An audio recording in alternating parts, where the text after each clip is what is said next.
നിനക്ക് പരീക്ഷ എഴുതുന്നതിന് ഒരു തടസ്സവും ഇല്ല. ഞാൻ അനുവദിച്ചു. പേപ്പേഴ്സ് ഒക്കെ ഞാൻ ശരിയാക്കിക്കോളാം. Thank you sir.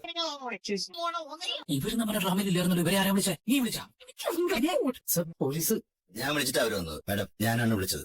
അതാണ് കക്ഷി. അവനെ കൂട്ടിക്കൊണ്ടുവാ. മണിക്കൂറായി സാറേ ഷോ തുടങ്ങിയിട്ട്. ഓഹോ, ഇയാളാണല്ലേ കക്ഷി? മാഡം ഈ റാസ്കൽ കുറെ നേരമായി തുടങ്ങിയിട്ട് കുടിച്ചിട്ട് വന്ന് ഭാര്യയെ നടു റോട്ടിലിട്ട് അടിക്കുന്നു. പെൺകുട്ടികളുടെ ജീവിതം നശിപ്പിക്കുന്ന ഇവരെ പോലെയുള്ളവരെ പിടിച്ചകത്തിടണം മാഡം. മാഡം ഞാനൊന്നും കേട്ടില്ല. ഞാനൊരു കോളേജ് പ്രിൻസിപ്പലാ. ഇതാണ് എന്റെ വീട്. ഞാൻ പിന്നെ സ്റ്റേഷനിൽ വന്ന് കംപ്ലൈന്റ് തരാം. ശരി സാർ. പിടിച്ചകത്തിടണോ? കൊണ്ടുപോ.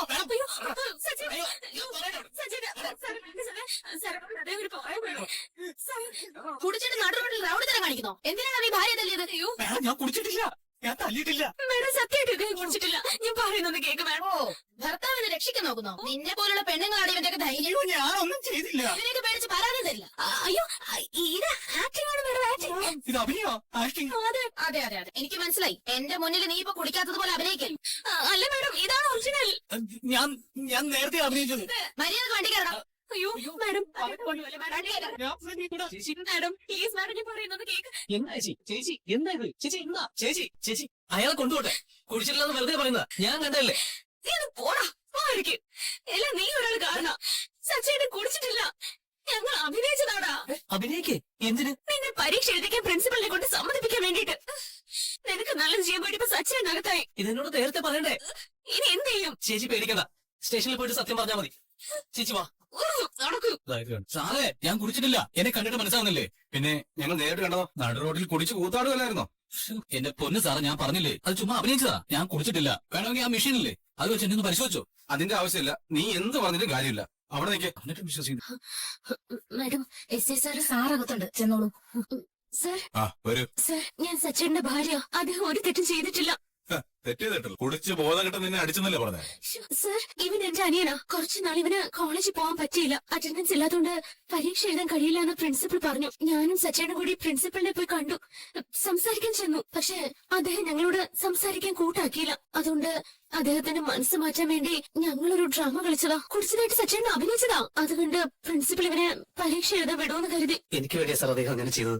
അതെ. നട റോഡിൽ വെച്ച് ഇങ്ങനെയൊക്കെ കാണിച്ച പോലീസ് നോക്കിയിരിക്കുമെന്ന് വിചാരിച്ചോ? സർ, തെറ്റ് പറ്റിയതാ. അറിയാതെ ഞങ്ങൾ ചെയ്തു പോയതാ. അദ്ദേഹത്തെ ഒന്ന് വിടണം സർ, പ്ലീസ്. നിങ്ങളുടെ ഒരു ഡ്രാമ. എനിക്ക് വിടാൻ പറ്റത്തില്ല. അവനെ CA മേഡം അറസ്റ്റ് ചെയ്ത്. മാഡത്തോട് സംസാരിച്ചു നോക്ക്, ചിലപ്പോ വിടും. ഞാൻ മാഡത്തോട് സംസാരിക്കാം. മാഡം എവിടെയാ സർ? ഇപ്പൊ ഒന്നും സംസാരിക്കാൻ ഒക്കത്തില്ല. മാഡം ഇപ്പൊ സ്ഥലത്തില്ല. നാളെ രാവിലെ വരൂ. രാവിലെയോ? അതെ. ഇതിനു വേണ്ടിയാ സർ അദ്ദേഹം അങ്ങനെ ചെയ്തത്? ദയവ് ഇതൊന്ന് വിടണം സർ. ഞാൻ പറഞ്ഞില്ല, എനിക്ക് വിടാൻ പറ്റത്തില്ല. സർ, എന്താ മാഡത്തിന്റെ നമ്പർ എന്താ? ഞാൻ മാഡത്തിനെ വിളിക്കാം. ഇല്ല, നമ്പർ ഒന്നും തരാൻ പറ്റത്തില്ല. നിങ്ങൾ പോയിട്ട് നാളെ വാ. സാർ, അദ്ദേഹത്തിന് പകരം എന്നെ ലോക്കപ്പിലിട്ടോ. അദ്ദേഹത്തെ വിട്. അത് കൊള്ളാം. എന്നിട്ട് ഞാൻ കൊടുക്കണം അല്ലേ? ആൾമാറാട്ടം നടത്തിയെന്ന് പറഞ്ഞ് എനിക്ക് കിട്ടും സസ്പെൻഷൻ. നിങ്ങൾ ചെല്ല്, നാളെ രാവിലെ വാ. ഇപ്പൊ അവനെ വിടാൻ ഒക്കത്തില്ല. സർ, അദ്ദേഹത്തെ ഞാനൊന്ന് കണ്ടോട്ടെ. അത് വേണമെങ്കിൽ പോയി കണ്ടോ, അതും കുറച്ചു നേരം. ശരി സർ. പൊക്കോ. സച്ചിട്ടാ, സാർ വിടാൻ പറ്റില്ല എന്ന് പറയുന്നത്. ഇതങ്ങനെ വലിയ കേസൊന്നുമല്ല, പേടിക്കാനൊന്നുമില്ല. നിങ്ങൾ വീട്ടിലേക്ക് പോയോ? മനസ്സമാധാനത്തോടെ എങ്ങനെ വീട്ടിൽ പോകാൻ കഴിയാ? ഇന്ന് രാത്രി സച്ചിൻ ഇവിടെ അല്ലേ കിടക്കണ്ടേ? ഞാനേ ആരെങ്കിലും ഒന്ന് വിളിച്ചു നോക്കട്ടെ. സ്വാധീനമുള്ള ആരെങ്കിലും വിളിച്ചാ സച്ചിനെ പറഞ്ഞു വിടും. അതൊന്നും വേണ്ട രവതി. ഇല്ല വേണ്ട, ഞാൻ വിളിക്കാൻ പോവാ. എന്തിനാ സച്ചേട്ടാ ഇങ്ങനെ ചെയ്ത്? എടാ, നമ്മളെ ഒന്ന് സഹായിക്കാൻ ആരുമില്ലടാ. നീ എങ്ങനെങ്കിലും എക്സാം എഴുതണം. അതിന് വേറെ വഴിയൊന്നും കണ്ടില്ല. ഒന്ന് ട്രൈ ചെയ്ത് നോക്കിയതാ. ഇത് എന്നോട് നേരത്തെ പറയായിരുന്നില്ലേ? എടാ, പറഞ്ഞാൽ നമ്മൾ ഉദ്ദേശിച്ച ഫലം കിട്ടില്ല. ഞാൻ കാരണം സച്ചേട്ടൻ ലോക്കപ്പിൽ വരെ കിടക്കേണ്ടി വന്നു അല്ലേ സച്ചേട്ടാ? സാരില്ല, പോട്ടറാ. പരീക്ഷ എഴുതാൻ സമ്മതിച്ചല്ലോ, എനിക്കത് മതി. സന്തോഷമായി. എനിക്ക് കോളേജിലൊന്നും പോയി പഠിക്കാൻ പറ്റിയിട്ടില്ല. നീ നന്നായിട്ട് പഠിക്കണം. പരീക്ഷ എഴുതി വലിയ മാർക്കോടെ പാസ്സാവണം. എന്റെ അമ്മയ്ക്കും ചേച്ചിക്കും നിന്നിൽ അത്രയും പ്രതീക്ഷയാ. ഞാൻ പഠിക്കും സച്ചേട്ടാ. നീ എന്തിനാ കരയുന്നേ? കരയാതെ. ശരത്തെ, എടാ കരയാതെ നീ. സച്ചിനെ എങ്ങനെയെങ്കിലും പുറത്തിറക്കിയേ പറ്റൂ. സ്വാധീനമുള്ള ആരെങ്കിലും വിളിച്ചു പറഞ്ഞാ വിടും. എനിക്കാണെങ്കിൽ അങ്ങനെ ആരെയും പരിചയമില്ലല്ലോ. ഹർഷയ്ക്ക് ചിലപ്പോൾ പരിചയം കാണും. അവരോടൊന്ന് പറഞ്ഞു നോക്കാം. പറ ചേച്ചി. വർഷ, എനിക്ക് നിന്റെ ഒരു സഹായം വേണം. എന്നെ സഹായിക്കാൻ വേറെ ആരുമില്ല. എന്തിനു ചേച്ചി? സച്ചിനെ പോലീസ് അറസ്റ്റ് ചെയ്തിരിക്കാം. ഇപ്പോ സ്റ്റേഷനിൽ ലോക്കപ്പിലാ. അയ്യോ, എന്തിനാ സച്ചിനെ അറസ്റ്റ് ചെയ്ത്? കുറച്ചു മുമ്പ് അറസ്റ്റ് ചെയ്ത്. എന്താ ചേച്ചി ഇത്? ചേച്ചി അവരോട് പോയി സത്യം പറയേ. പറഞ്ഞു ഞാൻ, പക്ഷെ അവർ കേൾക്കുന്നില്ല. ശരത്തിന് എക്സാം എഴുതാൻ വേണ്ടിട്ട് ഈ ഡ്രാമ കളിച്ച് നല്ലതിന് വേണ്ടി ചെയ്തതാ. പക്ഷെ അത് ഇങ്ങനെയൊക്കെ ആയിപ്പോയി. ആ ഇൻസ്പെക്ടറോട് ഒന്നുകൂടെ പറഞ്ഞു നോക്ക് ചേച്ചി. അദ്ദേഹത്തോട് ഞങ്ങൾ പറഞ്ഞിട്ട് ഒരു കാര്യമില്ല. സച്ചിനെ അറസ്റ്റ് ചെയ്ത മാഡം ഇപ്പൊ സ്ഥലത്തില്ല. അവര് നാളെ രാവിലെ വരൂ. സ്വാധീനമുള്ള ആരെങ്കിലും ഇൻസ്പെക്ടർ വിളിച്ചു പറഞ്ഞാൽ സച്ചിനെ വിടും. വർഷയുടെ പരിചയത്തിൽ അങ്ങനെ ആരെങ്കിലും കാണുമല്ലോ. അവരെ കൊണ്ടൊന്ന് വിളിച്ചു പറയിപ്പിക്കാവോ പ്ലീസ്? ഒന്ന് സഹായിക്ക ചേച്ചി. ടെൻഷൻ ആവാതെ, വിഷമിക്കാതെ ഞാനൊന്ന് നോക്കട്ടെ. ഞാൻ എന്നിട്ട് ഉടനെ തന്നെ ചേച്ചി വിളിക്കാം. ഓക്കെ? ശരി, ഒന്ന് പെട്ടെന്ന് നോക്കണേ. പറയൂ വർഷേ. അമ്മ, എനിക്ക് അമ്മയുടെ ഒരു ഹെൽപ്പ് വേണമായിരുന്നു. എന്താ, കാശിന്റെ ആവശ്യമുണ്ടോ നിനക്ക്? വേണ്ട വേണ്ട, എനിക്ക് ക്യാഷ് ഒന്നും വേണ്ടമ്മേ. എനിക്ക് വേണ്ടപ്പെട്ട ഒരാളെ പോലീസ് അറസ്റ്റ് ചെയ്തമ്മേ. എന്തിന്? ഒരു ചെറിയ മിസ്അണ്ടർസ്റ്റാൻഡിങ്. അദ്ദേഹം തെറ്റൊന്നും ചെയ്തിട്ടില്ല. അച്ഛന്റെ ഫ്രണ്ട് ആണല്ലോ ഇവിടുത്തെ SP സാറ്. അപ്പോ ആ സാറെന്ന് വിളിച്ച് പറഞ്ഞാലേ SP സാറ് അദ്ദേഹത്തെ വിടും. അമ്മ അച്ഛനോടൊന്ന് SP സാറിനെ വിളിക്കാൻ പറയോ? ഞാൻ മധുവേട്ടനോടൊന്ന് ചോദിക്കട്ടെ. നീ ഹോൾഡ് ചെയ്. മധുവേട്ട, വർഷയ്ക്ക് വേണ്ടപ്പെട്ട ഒരാളെ പോലീസ് അറസ്റ്റ് ചെയ്തു. അയാളെ പുറത്തിറക്കാൻ നിങ്ങളുടെ ഫ്രണ്ട് SP യോടൊന്ന് പറയാമോന്ന് വർഷ ചോദിച്ചു. പോലീസ് അറസ്റ്റ് ചെയ്തിട്ടുണ്ടെങ്കിൽ അതിന് തക്കതായ കാരണങ്ങളുണ്ടാവും. എനിക്കതിലൊന്നും ഇടപെടാൻ കഴിയില്ല. അയാൾ ഒരു തെറ്റും ചെയ്തിട്ടില്ലെന്നാ വർഷ പറഞ്ഞ്. ഒന്ന് ഹെൽപ്പ് ചെയ്യും മധുവേട്ട. ആരാണ് എന്താണെന്ന് അറിയാതെ ഇടപെടാൻ പറ്റുമോ? ആരെ അറസ്റ്റ് ചെയ്ത്? ഏതാ സ്റ്റേഷൻ? വർഷേ, ഏത് സ്റ്റേഷനിലാണ് അയാളുള്ളത്? ഇവിടുത്തെ സ്റ്റേഷനിലാ. എന്താ അയാളുടെ പേര്? അത് അമ്മ, സച്ചേട്ടനെ അമ്മ അറസ്റ്റ് ചെയ്ത്. ആ റൗഡിയോ? അമ്മ, സച്ചേട്ടൻ ഒരു തെറ്റും ചെയ്തിട്ടില്ല അമ്മ. സച്ചി പിന്നെ അങ്ങനെയല്ലേ പറയൂ. അവൻ പറയുന്നത് നീ അങ്ങ് വിശ്വസിച്ചല്ലേ? നീ അവൻ എന്തെങ്കിലും കുഴപ്പമുണ്ടാക്കി കാണും. അതായിരിക്കും അവനെ പോലീസ് അറസ്റ്റ് ചെയ്തത്. ആ ഡ്രൈവർ രവീന്ദ്രന്റെ മകനെ പുറത്തിറക്കാൻ വേണ്ടിയാണോ എന്നോട് വിളിച്ചു പറയാൻ പറഞ്ഞത്? അതെ. അവനെന്നെ അടിച്ചതും അവമാനിച്ചതും ഒക്കെ ഞാൻ മറന്നോന്ന് നിന്റെ മകളെ കരുതിയോ? അവന് വേണ്ടി ഞാൻ റെക്കമെൻഡേഷൻ ചെയ്യണം അല്ലേ? അതൊന്നും നടക്കില്ല. പറ്റില്ല എന്ന് പറഞ്ഞേക്കും നിന്റെ മോളോട്. പക്ഷേ നീ ഇത് കേൾക്കുന്നുണ്ടല്ലോ അല്ലേ? നിന്റെ അച്ഛൻ അവൻ ചെയ്തതൊക്കെ നീ അങ്ങ് മറന്നോ? അവന് വേണ്ടി ഹെൽപ്പ് ചോദിക്കാൻ നിനക്ക് എങ്ങനെ തോന്നി? അമ്മ, അതൊക്കെ പഴയ മാറ്ററാ. അതൊക്കെ വിട്. ഇപ്പോ സച്ചേട്ടന്റെ ഭാഗത്ത് ഒരു തെറ്റുമില്ല അമ്മ. ചെറിയൊരു മിസ്അണ്ടർസ്റ്റാൻഡിങ്ങിന്റെ പേരിൽ അറസ്റ്റ് ചെയ്തതാ. അതുകൊണ്ടാ ഞാൻ അമ്മയുടെ ഹെൽപ്പ് ചോദിച്ചേ. ഇല്ല പക്ഷേ അവനെ ഹെൽപ്പ് ചെയ്യാൻ പറ്റില്ല. ഇനി ഈ കാര്യം പറഞ്ഞ് നീ വിളിക്കണ്ട അമ്മ. അപ്പോ കഴിഞ്ഞതൊക്കെ വർഷം മറന്നോ?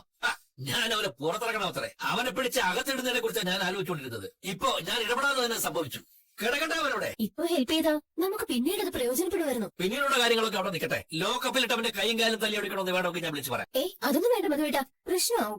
എടി, ഇത് കിട്ടിയ ചാൻസാ. ഗുണമാകെ കലങ്ങി കിടക്കുക. നീ ചെന്ന് മീ പിടിക്കേ.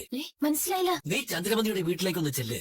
സച്ചി പോലീസ് സ്റ്റേഷനിൽ കിടക്കുന്നതിൽ കുടുംബത്തിന് അവമാനമായി. ഞങ്ങളോട് ആളുകളൊക്കെ ചോദിക്കുക, ഇങ്ങനെ ഒരുത്തൻ താമസിക്കുന്ന വീട്ടിൽ നമ്മുടെ മകൾ എങ്ങനെ താമസിക്കും എന്നൊക്കെ ചെന്ന് പറ. എന്നിട്ടേ ചന്ദ്രമതി ഒന്ന് ഇളക്കി വിട്. ആ വീട്ടിലെ കലഹം ഉണ്ടാവട്ടെ. ആ ഡ്രൈവർ രവീന്ദ്രന്റെ മനസമാധാനം പോവട്ടെ. വർഷം എങ്ങനെയെങ്കിലും ഇവിടെ എത്തിക്കണ്ടേ. ഇതൊക്കെ അതിന് ഉപകരിക്കും. ആ വീട്ടുകാരെ കുത്താൻ കിട്ടുന്ന ഒരവസരവും നമ്മൾ പാഴാക്കരുത് മൈമേ. പക്ഷേ പറയാ, ആരോടെങ്കിലും സംസാരിച്ചോ? ഞാൻ അച്ഛനെ വിളിച്ചിരുന്നു ചേച്ചി, പക്ഷേ നടന്നില്ല. അയ്യോ ചേച്ചി, എനിക്ക് കൂടുതൽ ആളുകളെ ഒന്നും പരിചയമില്ല. എന്താ ചെയ്യാ ചേച്ചി ഇനി? സാരല്ല വർഷ, എന്തായാലും നീ ശ്രമിച്ചല്ലോ. വിഷമിക്കാതെ ചേച്ചി. ചേച്ചി ഒന്നും കൂടെ ആ SP സാറിനോടൊന്ന് സംസാരിച്ചു നോക്ക്. എന്നിട്ടേ കാര്യങ്ങൾ പറഞ്ഞത് മനസ്സിലാക്കാൻ നോക്ക്. സച്ചേട്ടൻ അവരെ ഉറപ്പായിട്ടും വിടും. ശരി. ചേച്ചിയെ കാണുന്നില്ലല്ലോ. സച്ചേട്ടാ, വിശക്കുന്നുണ്ടോ? ഞാൻ എന്തെങ്കിലും പോയി വാങ്ങട്ടെ? എനിക്ക് വിശപ്പില്ല, എനിക്കൊന്നും വേണ്ട. ചേച്ചി, ആരെങ്കിലും വിളിച്ചോ? എനിക്കങ്ങനെ ആരെ അറിയില്ലല്ലോ. ഞാൻ വർഷയെ വിളിച്ച് സഹായിക്കണമെന്ന് പറഞ്ഞു. അവളുടെ അച്ഛനോട് പറഞ്ഞു നോക്കി. നല്ല ആളോടെ നീ പറഞ്ഞേ. വർഷയ്ക്ക് സഹായിക്കാൻ കഴിയുമെന്ന് ഞാൻ കരുതിയേ. അതുകൊണ്ടാ വിളിച്ചേ. അവക്ക് നമ്മളെ സഹായിക്കണം മനസ്സ് കാണും. പക്ഷെ അവളുടെ അച്ഛനമ്മ എങ്ങനെയാണോ അവർ നമ്മൾ ഒരിക്കലും സഹായിക്കാനൊന്നും പോകണില്ല. എന്റെ കയ്യിൽ നിന്ന് അടിവാങ്ങിയ ആളാ അവളുടെ അച്ഛൻ. ഞാൻ സ്റ്റേഷൻ എന്ന് അറിയുമ്പോൾ അയാൾ സന്തോഷിക്കും. നമ്മൾ അവർക്ക് മുന്നിൽ താണ് നിൽക്കരുത് രേവതി. നമ്മൾ നേരിട്ടല്ലെങ്കിൽ നമുക്ക് വേണ്ടി ആരും അവരോട് സഹായം ചോദിക്കരുത്. നീ എന്തിനാ വർഷം വിളിക്കാൻ പോയത്? സച്ചേട്ടാ, സച്ചേട്ടൻ ഈ ലോക്കപ്പില് കിടക്കുന്നത് എനിക്ക് ആലോചിക്കാൻ കൂടി വയ്യ. സച്ചേട്ടന് പെട്ടെന്ന് എന്നെ പുറത്തിറക്കണം എന്ന് എനിക്ക് തോന്നി. അതിനു വേണ്ടിട്ടാ. രേവതി, എനിക്ക് ഇതൊക്കെ പുതുമയാണോ? ഞാൻ ആദ്യമായിട്ടാണോ ലോകപ്പിൽ കിടക്കുന്നത്? സച്ചേട്ടൻ കൂടെ ഇല്ലാതെ ഞാൻ ഇവിടുന്ന് പോവില്ല. നീ ഇവിടെ കിടക്കാൻ പോവാണോ? ശരത്തെ, ഇവിടെ കൂടി വീട്ടിൽ പോയെ. എന്താ രേവതി ഇങ്ങനെ? നീ എന്തിങ്ങനെ കരയുന്നേ? നമ്മള് തെറ്റും ചെയ്തില്ലല്ലോ. നല്ലത് നടക്കാൻ വേണ്ടി ചെയ്തല്ലേ. അത് നടന്നില്ലേ? അതിൽ സന്തോഷിക്കുക. ഞാൻ വന്നോളാം. നീ ചെല്ലേ. വീട്ടിലെ കാര്യങ്ങളൊന്നും പറയണ്ട. അച്ഛൻ ഞാൻ എവിടെയാണെന്ന് ചോദിച്ചാ ട്രിപ്പ് കുറിക്കാന്ന് പറഞ്ഞാൽ മതി. വേറെ ആരും എന്നെ കുറിച്ച് ചോദിക്കാനൊന്നും പോകുന്നില്ല. അച്ഛനോട് ഇത് പറയണ്ട. അച്ഛനെ വെറുതെ മനസ്സ് വിഷമിപ്പിക്കണ്ട. ശരത്തെ, നീ രേവതിയും കുട്ടി വീട്ടിലേക്ക് പോ. സച്ചേട്ടാ, എന്നാലും നീ ചെല്ല്, കരയാതെ. ശരത്തെ, നീ ഇവിടെ കൂട്ടിക്കൊണ്ട് പോ. ചേച്ചി, ചേട്ടാ. ചെല്ല്. വാ ചേച്ചി. ഓ ചെല്ല്. ഓ രേവതി, ഇതെന്താ മണി 10 വീട്ടിൽ വരേണ്ട സമയമാണോ ഇത്? നീ എവിടെ പോയതാ? കുറച്ച് ജോലി ഉണ്ടായിരുന്നു. എന്ത് ജോലി? പൂ വിൽക്കുന്ന ഒരു ഫംഗ്ഷന് വേണ്ടി കുറച്ച് മാല കെട്ടിക്കൊടുക്കാനുണ്ടായിരുന്നു. അതാ വൈകിയേ. രവിയേട്ടാ, പറഞ്ഞത് കേട്ടോ, മാല കെട്ടാനുള്ളത് കൊണ്ടാ വൈകിയെന്ന്. നീ വൈകി. നിന്റെ ഭർത്താവ് എവിടെ? അവനെ കണ്ടില്ലല്ലോ. സച്ചേട്ടൻ നാളെ രാവിലെ വരൂ. അതെന്താ ഒരു ട്രിപ്പ് പോയിരിക്കാം.